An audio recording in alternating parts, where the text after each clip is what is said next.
The desert sun was sinking behind the jagged red cliffs when Eliza Turner realized she had made a terrible mistake. What began as a desperate escape from her father's ranch had turned into a nightmare. She had hoped to reach the stage road before dark, but the canyon swallowed daylight faster than she could run. And now shadows crawled over the rocks like living things. Her breath came fast, sharp and uneven as she stumbled through the narrow pass. Behind her, she heard the laughter low, drunken, cruel. The three outlaws who had stolen horses earlier that afternoon had spotted her when she stopped to water her mare at the river. One had grinned like he'd seen a prize hog at auction. The other two followed with eyes that made her skin crawl. "Come on now, sweetheart," one yelled as they closed in. "We just want to talk to you." Eliza didn't believe that for a heartbeat. She ran harder. Her boot caught on a rock and she fell to her knees. Dust rose around her like smoke, stinging her eyes. She pushed herself up, heart pounding so loudly she could barely hear their footsteps, but they were close. Too close. A hand clamped around her wrist. She screamed out. It wasn't a delicate cry or a frightened gasp. It was a raw, tearing sound ripped straight from the pit of her chest. It echoed into the canyon walls, bounced across stone, and split the silence of the desert night. The outlaw cursed and tried to drag her closer. "Stop your fussing, girl." Eliza twisted, kicked, clawed, and fought, but she was small, frightened, and exhausted. His strength dwarfed hers. Her scream kept rising, louder, rougher, a cry she didn't recognize as her own. And then the outlaw's grip vanished. A blur of motion struck him from the side. A dark shape slammed him into the dust. The other two men backed away in shock as an Apache warrior rose from the shadows. Like a creature carved from the canyon itself, he stood tall, broad-shouldered, his chest bare except for a leather strap crossing muscle and scar. His long black hair flowed down his back and his eyes sharp, unblinking, held the kind of danger that sent grown men running. He didn't shout. He didn't threaten. He simply existed, and the canyon seemed to hold its breath for him. One outlaw tried to reach for his gun. The warrior kicked it away with a swift, precise strike that sent the weapon skittering into the darkness. Another man drew a knife, but the Apache moved faster, too fast for Eliza to follow. In a heartbeat, the blade was in the dust, and the outlaw was scrambling backward. The three men didn't need another warning. They staggered to their feet and fled down the canyon, tripping over rocks in their desperate rush to escape the warrior, whose presence alone was more terrifying than any bullet. Eliza could barely breathe. Her chest heaved as she stared at him. The warrior didn't look at the fleeing men. He only looked at her. His gaze took her in her torn sleeve, her dirty skirt, the raw terror in her wide eyes. He stepped closer. Eliza flinched so hard she nearly fell again. He lifted a hand, not to grab her, but to stop her from stumbling. She froze, trembling violently. He spoke in a voice deep and calm, each word heavy with meaning. "You are safe." Her knees buckled in relief, though fear still hummed beneath her skin. He crouched beside her, not touching her, just watching her face with a careful, almost reverent gaze. What were they after? He asked quietly. Eliza swallowed. Her throat felt raw from screaming. I don't know. They scared me." Her voice cracked, betraying her innocence. The warrior's expression softened just slightly, but enough for her to see. His eyes shifted with understanding, as if her fear had given him a truth she hadn't spoken aloud. "You have not been with a man," he said. Not as a question, but as a revelation. Eliza felt heat rush up her neck. Her breath hitched. She hugged her arms around herself, ashamed and vulnerable. "How? How do you know that?" She whispered. He lowered his eyes, respectful. "Your scream. The way you moved. The fear in your breath. A woman who has known a man fears differently." Her heart thundered. She didn't know what shocked her more, that he knew, or that he cared. He rose and held out a steady hand. "Come," he said. "You should not walk alone tonight."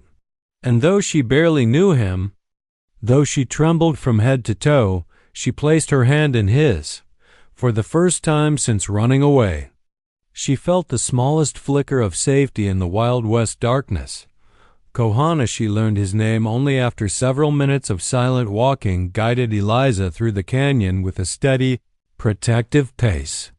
He didn't grip her or push her forward. He simply walked beside her, alert, moving like a man who'd spent more of his life under open sky than under any roof. Every sound made his head lift slightly: a shifting pebble, a distant coyote, the rustle of dry sagebrush. Eliza limped, trying to hide it. Her ankle throbbed from her earlier fall, but she bit down on the pain. The last thing she wanted was to seem weak before this fierce, controlled warrior, but Kohana noticed. Without a word, he stopped, turned, and crouched before her. "Sit, your leg." Eliza shook her head quickly. No, I'm fine, really. I just twisted it a little." "You cannot outrun danger with that step," he replied. "Sit." Something in his voice, not unkind, but firm with certainty, made her obey. She sank onto a smooth rock, embarrassed by how her hands trembled. He kneeled at her feet and gently lifted her skirt just enough to see her boot. She jerked back instinctively, her heart hammering against her ribs. He paused. Their eyes met. His brows lowered, not in anger, but in recognition. He had seen women flinch from cruelty, from harsh touch, from the memory of a man's unwelcome hand. But Eliza's reaction was different, pure, unfiltered fear. She wasn't afraid of him. She was afraid of being touched at all. "Do not fear," Kohana said quietly. "I will not harm you." His tone, low and steady, settled something inside her. She exhaled shakily, letting him unlace her boot. When he slid the leather off, revealing her swollen ankle, she sucked in a breath. "It's not that bad," she murmured, even though it clearly was. He ran his fingers lightly along the bone, pressing carefully. His touch was surprisingly gentle, almost reverent. "You fell hard," he said. "It is swollen, but not broken." The relief weakened her shoulders. Then he said something that made her cheeks burn instantly. "Your fear of me is not fear of men you have known. It is fear of being touched for the first time." Her breath caught. She stared at him, stunned, face flaming. I don't. What makes you think?" "Your scream told me," he said simply. "A woman who has known a man screams in anger or defiance. But your scream, it was fear of what you did not understand." She could hardly breathe. "You mean, you could tell that I've never..." He nodded once, slowly, respectfully. There was no smirk, no male pride, no crude implication. Only understanding. Only calm acceptance. Eliza looked away, feeling exposed in a way she never had before. Most men would have mocked her or seen her innocence as something to take advantage of. But Kohana treated her admission like a sacred truth, something private, something worth protecting. "I wasn't running from outlaws," she whispered, surprising even herself with her honesty. "I was running from my father." Kohana's hand stilled. "Why?"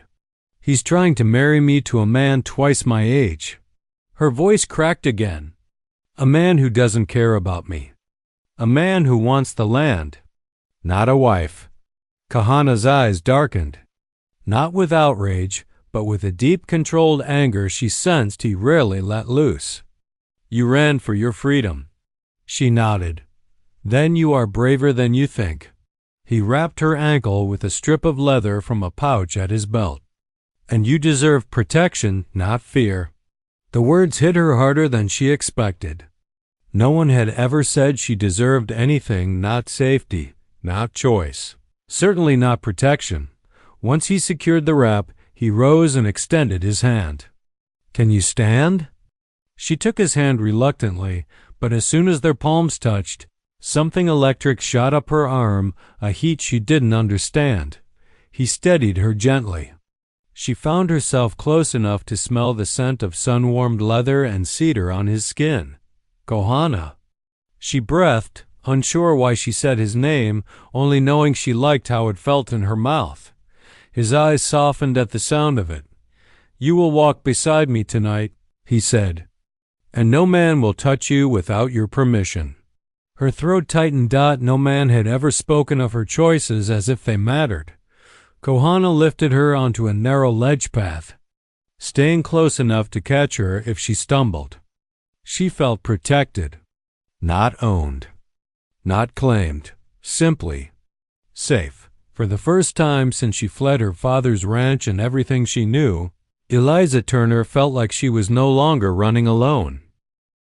The first light of dawn spilled across the desert like molten gold, casting long shadows over the canyon walls. Eliza woke to the sound of birdsong, but her relief was short-lived. Something in the air told her that danger was not finished with her yet. She felt a cold knot of fear twist in her stomach, and when she opened her eyes, Kohana was already standing, alert, his sharp gaze scanning the horizon. "They're back," he said quietly, his voice a low rumble that made her shiver. "The men who chased you last night, they have tracked your son." Eliza's heart raced. She had hoped that once night fell, the outlaws would have given up. She had believed, in her heart, that the canyon's isolation had protected her. But now the truth hit her with the weight of a freight wagon. They had returned. "They can't," she whispered, panic threading through her voice. "I can't go back there." "I won't. Please. Don't let them." Kohana's hand was on her shoulder before she could finish. Not to restrain her, but to steady her. "We must move quickly," he said. "If they find you unguarded, they will not stop until they have taken what they desire." Eliza nodded, swallowing her fear. She trusted him, yet every step she took beside him was heavy with tension.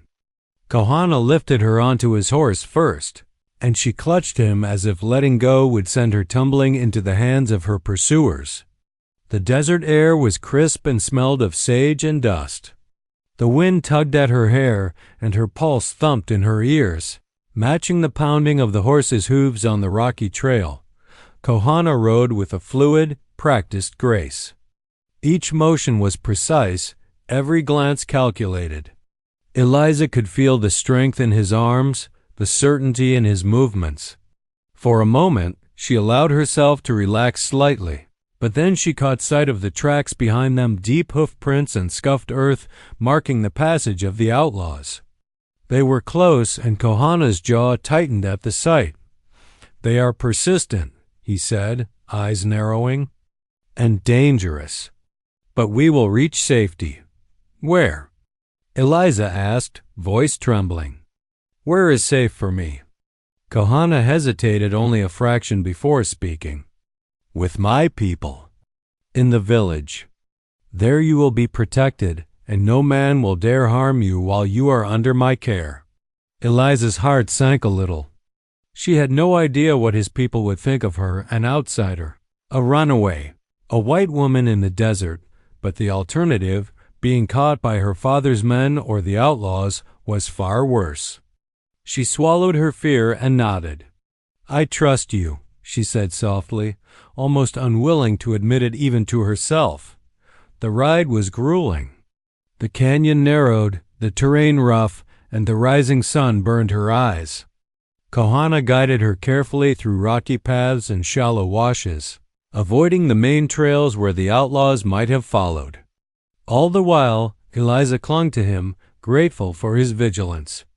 Every muscle in his body seemed to hum with tension, his eyes constantly scanning the horizon, ears tuned to the smallest sound. Hours passed, though it felt like minutes to Eliza, and just when exhaustion threatened to overtake her, Kohana finally slowed the horse.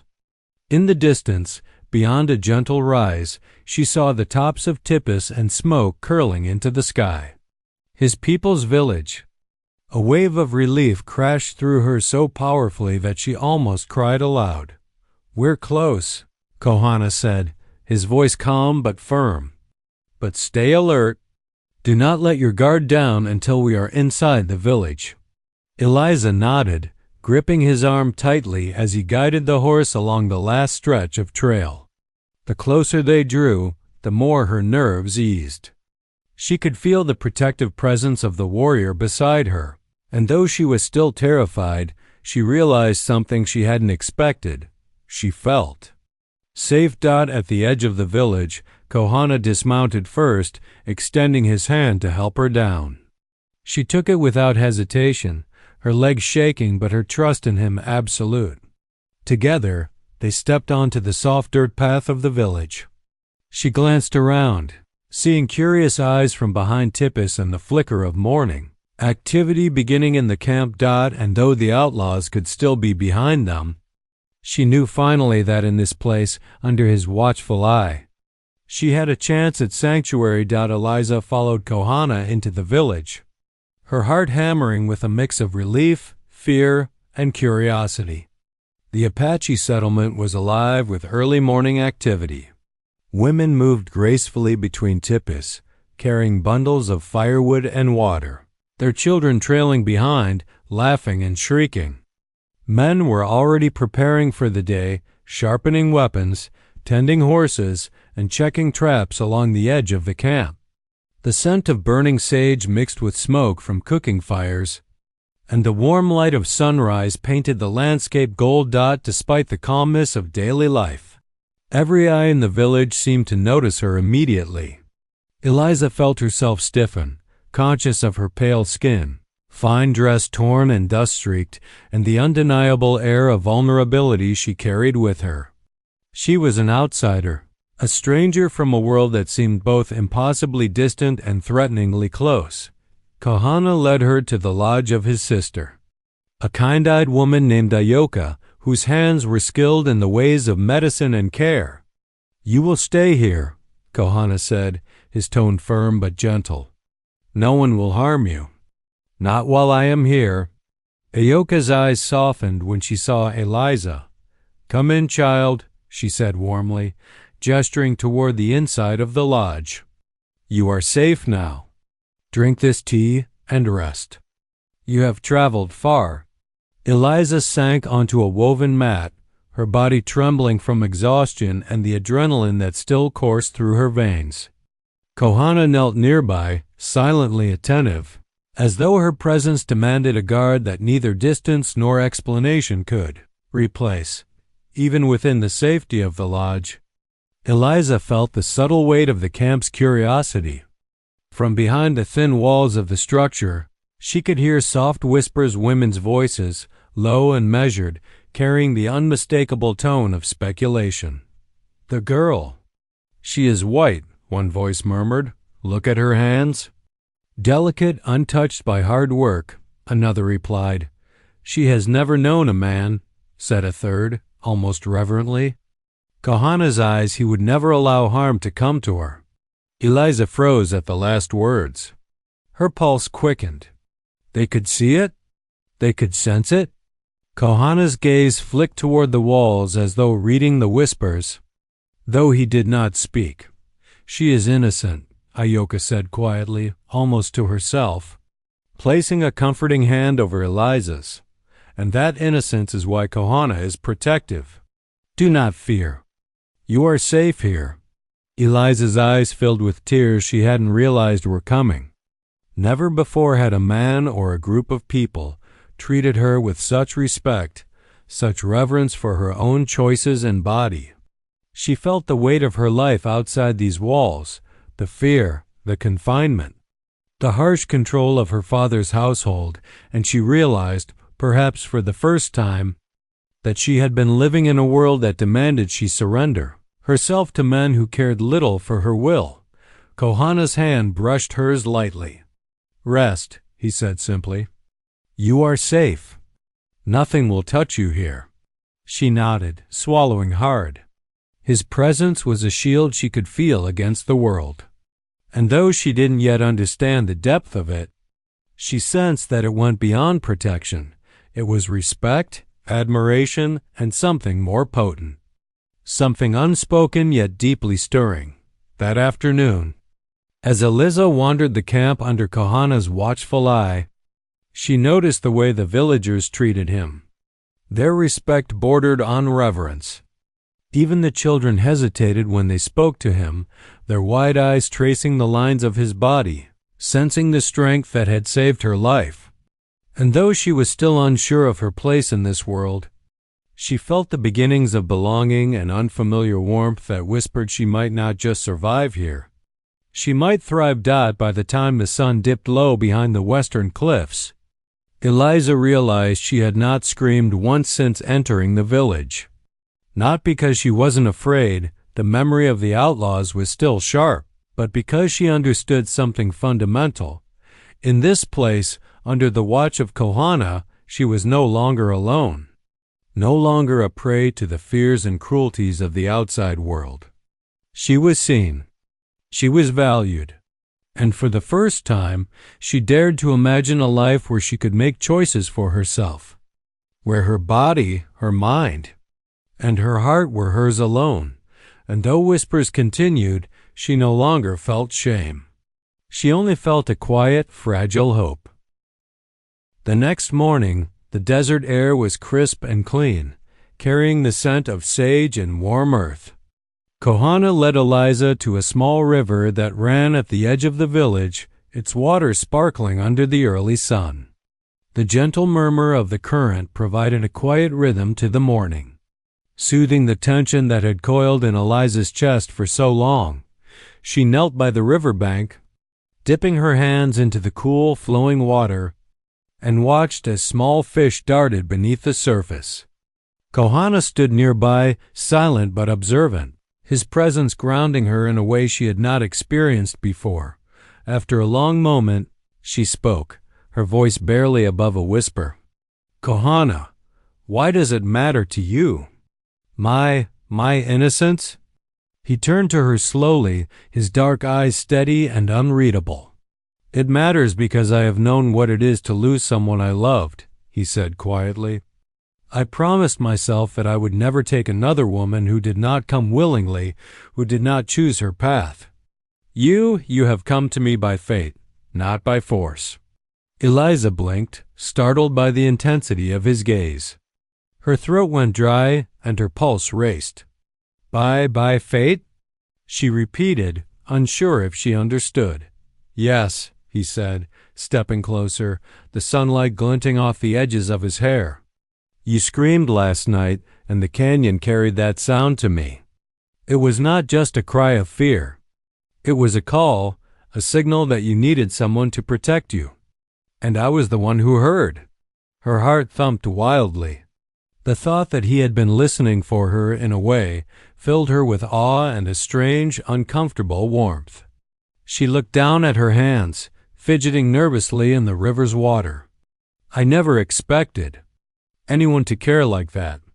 Not anyone from my world. Not my father. Not anyone." Kahana knelt beside her, reaching a hand to rest lightly near hers on the riverbank. "I care," he said simply, the words resonating like a deep drumbeat in the quiet morning. "Not because I must, but because I choose to." Eliza felt a shiver run through her. There was power in the simplicity of the statement, a truth that both comforted and terrified her.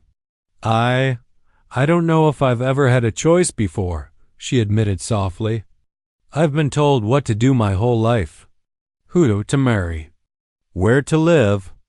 Even now, I feel like I'm walking a line between two worlds I don't understand."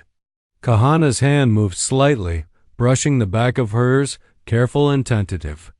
"You have a choice now," he said. "You can stay here with my people, where no one will force you to do anything you do not wish. You can decide for yourself." Her chest tightened. The weight of those words, the freedom, the possibility, the terrifying responsibility pressed down on her. She had never been allowed to make her own decisions. And yet, for the first time, she wanted to. She looked up at Kahana, searching his face for the truth in his eyes, and found nothing but honesty and a steady, unwavering strength. I want to stay," she whispered. Her voice was trembling, but resolute. "I want to stay with you. With your people. I trust you." Kohana's expression softened, a rare, fleeting smile brushing across his lips. He reached out, carefully lifting her hand in his. "Then you shall," he said, "and no harm will come to you while I am here. You will decide your own path, and I will respect it, always." Eliza felt tears prick at the corners of her eyes. For the first time in her life, someone had offered her freedom, protection, and respect all at once. The sensation was dizzying, almost overwhelming. She looked at him again, this time with a spark of something new: curiosity, trust, and perhaps the first hint of desire. As the river babbled quietly beside them, the bond between them deepened in unspoken ways. Words were unnecessary. Each glance, each measured movement, carried meaning. The fear of the past began to fade, replaced by a fragile, exhilarating hope that she might finally have a life of her own choosing, and though neither of them spoke of it aloud yet, a promise hung in the air between them, a promise that went beyond protection, beyond safety, a promise of connection, of choice, and perhaps, in time, of love. The sun had climbed higher, casting long shadows across the village, when the first riders appeared on the distant ridge. Eliza was sitting outside the lodge, brushing dust and hair from her clothes, when she saw the small cloud of dust rising in the distance. Her breath caught in her throat. Even from afar, she recognized the approach of men on horseback, the same outlaws who had chased her through the canyon. Kohana, standing beside her, tensed. Every muscle in his body seemed to tighten as he scanned the horizon, calculating the distance, the speed, and the danger. "They have returned," he said quietly, though the edge in his voice betrayed his calm exterior. "And they are not alone." Eliza felt a surge of fear, the old panic threatening to pull her under. What do we do?" she asked, voice trembling. He turned to her, eyes dark and intense. "You must be brave. You have a choice, Eliza. You can leave with me and avoid this confrontation, or you can face it here. But know this, your decision must be your own." Her pulse quickened. Leave? Flee once again? She had run so far, endured so much, and now Kohana offered her the chance to escape. Yet the thought of running terrified her, not the danger, but the surrender of her own will. She would not go back to a life where her father dictated her fate, where her freedom was nothing more than an illusion. I stay," she said firmly, meeting his gaze. "I am not going back. I am staying here with you." Kohana's expression softened just slightly, though his eyes remained sharp, ever vigilant. "Very well," he said. "Then stand beside me. Fear will not save you, but courage may." The riders were closer now.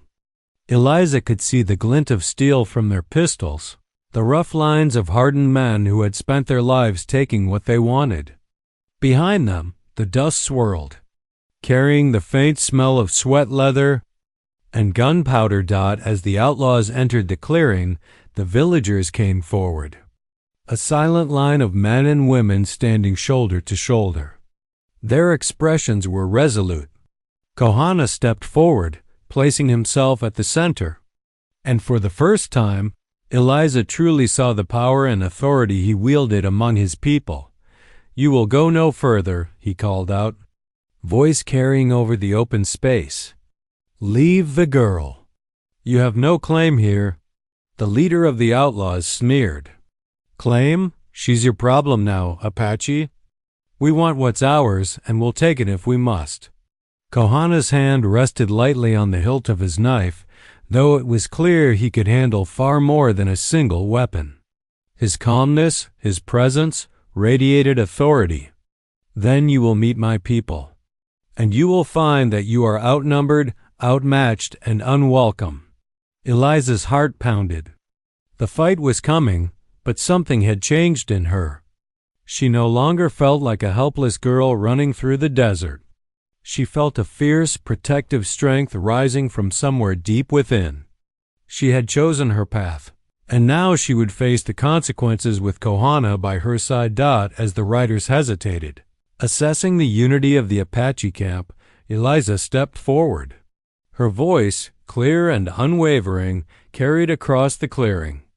"I am staying here," she declared. "This is my choice. I belong with Kohana. I will not return to my father or anyone else." The outlaws faltered. They had expected fear and submission, not defiance. Kohana's eyes met hers, a flash of approval and pride passing between them. In that moment, she realized that her scream in the canyon had been a cry for survival. But this declaration, this choice, was a declaration of strength.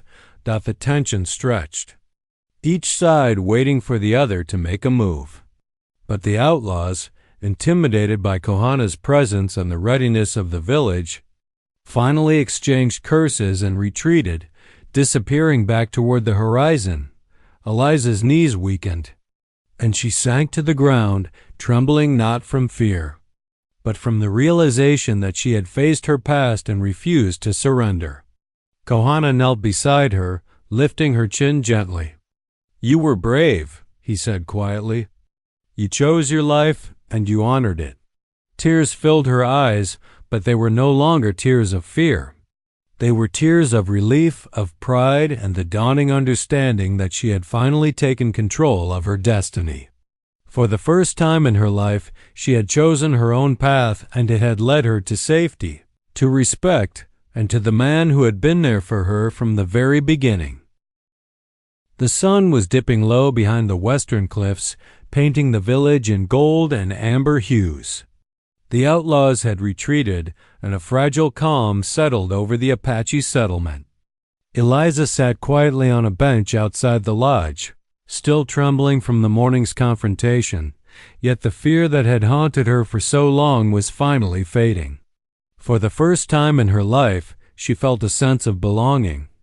Kohana approached her slowly, the long shadows stretching behind him. He stopped a few feet away and looked down at her with an intensity that made her heart race. His expression was unreadable, but his eyes, dark, deep, unwavering, spoke volumes.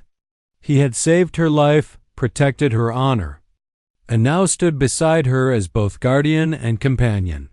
"You chose to stay," he said quietly, his voice carrying the weight of admiration and something softer, more intimate.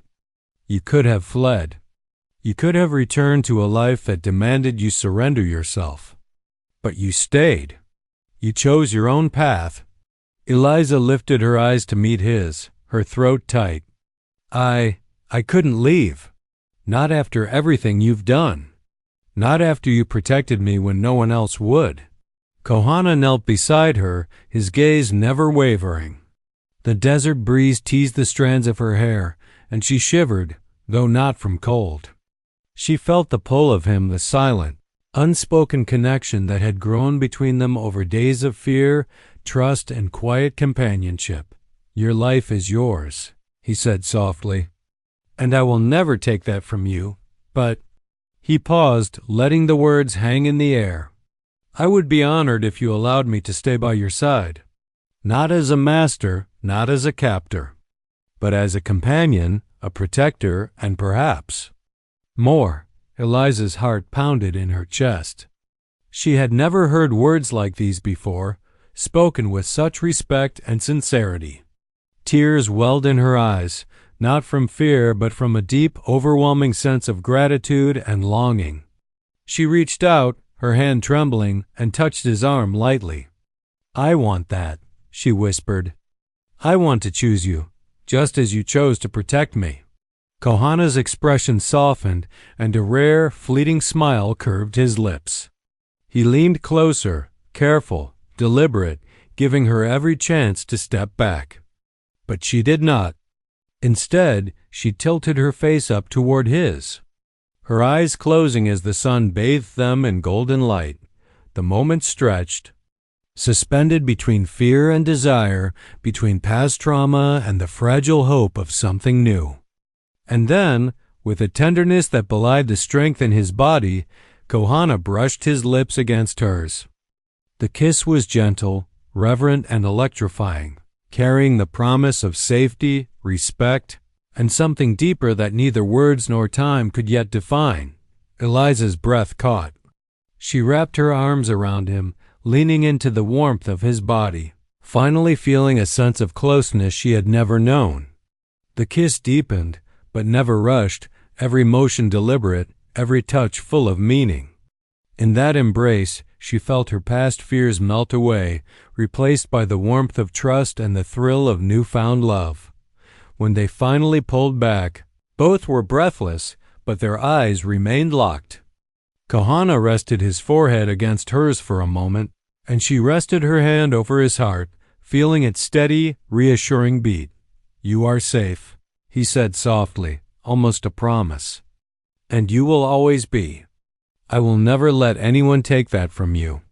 Eliza nodded, tears slipping down her cheeks, but they were tears of joy and relief.